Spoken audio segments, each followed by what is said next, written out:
श्रीमद् भगवद गीता यथारूप अध्याय 4 श्लोक संख्या 30। सर्वे अपि एते यज्ञविदो यज्ञशपितकल्मषा यज्ञे शिष्टामृतभुजो यान्ति ब्रह्म सनातनम।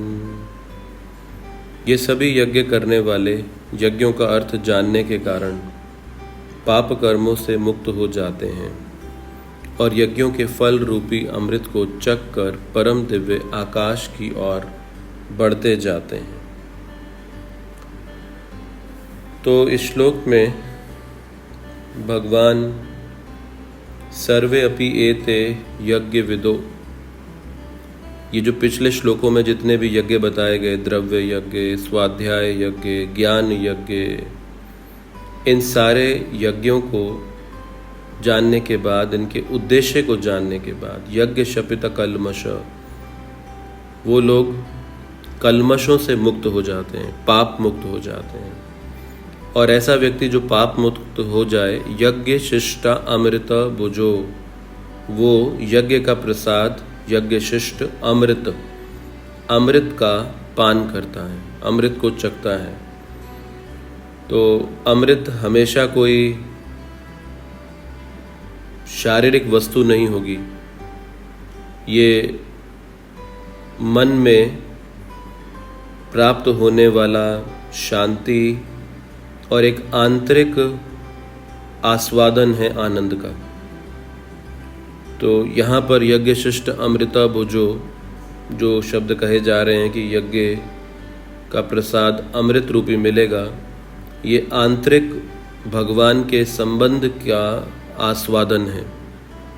और ये जो आस्वादन है ये हमें प्रेरणा देगा, यान्ति ब्रह्म सनातनम, वो सनातन ब्रह्म, सनातन सत्य, परम सत्य के साथ अपने संबंध को हमेशा बनाए रखने के लिए। तो जो आत्म साक्षात्कार के पथ पर प्राप्त होने वाला आनंद का अनुभव है, वो इस पथ पर बनाए रखता है, इस पथ पर आने वाली अनेक असुविधाओं के बावजूद। तो ये भौतिक जगत जो कि जीव की भोग की इच्छा को पूरा करने के लिए बनाया गया है, तो स्वाभाविक है कि इस जगत को भक्ति या भगवान को प्रेम करने के लिए नहीं बनाया गया। इसको बनाने की आवश्यकता तभी पड़ी कि जब भगवान के समान कोई जीव भोक्ता, नियंत्रक, निर्माता, स्वामी बनना चाहता था।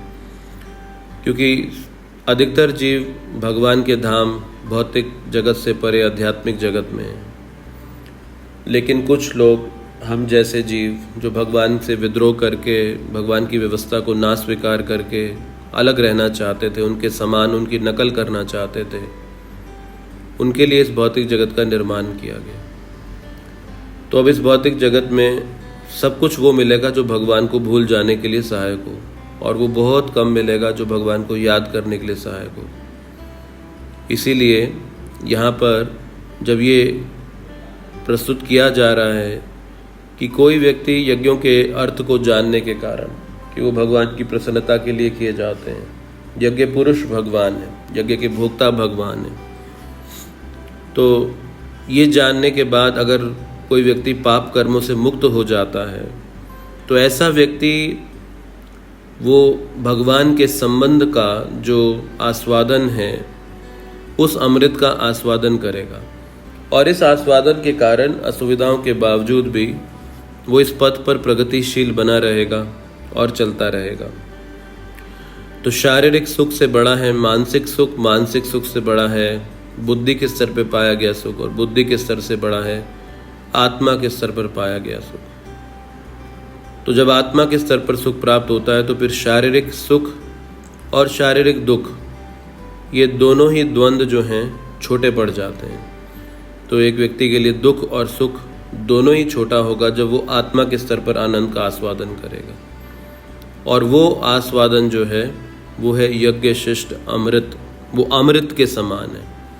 इस जगत को मृत्युम माम अमृतम गमयम, इस संसार के जो हमारा अस्तित्व है उसे मृत के समान कहा गया, जड़ पदार्थ। लेकिन उस जड़ से अमृतम गमयम, जो कि आध्यात्मिक संबंध का परिणाम है, वो पाया जा सकता है और वो हमें इस संसार से बाहर निकालने का एक प्रेरणा का स्रोत होगा। और ये आरंभ होगा सर्वे यज्ञ, जब हम सभी यज्ञों के लक्ष्य भगवान को जान लेंगे।